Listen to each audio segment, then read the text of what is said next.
Today's reading is taken from Romans chapter 8, starting at verse 1. Life in the Spirit. There is no condemnation now for those who live in union with Christ Jesus.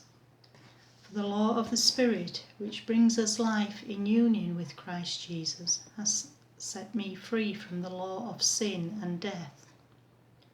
What the law could not do, because human nature was weak, God did. He condemned sin in a human nature by sending his own Son, who came with a nature like sinful human nature, to do away with sin.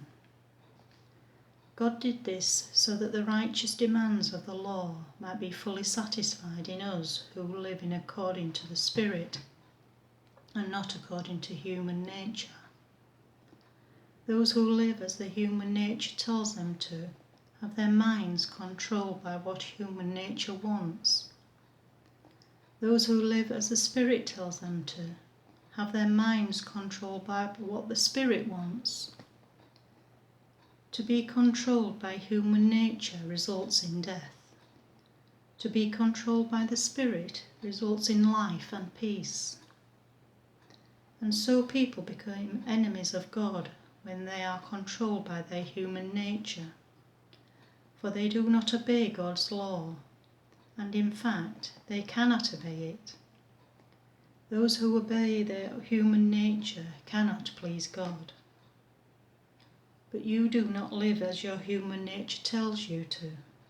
Instead, you live as the Spirit tells you to, if in fact God's Spirit lives in you. Whoever does not have the Spirit of Christ does not belong to him. But if Christ lives in you, the Spirit is life for you, because you have been put right with God.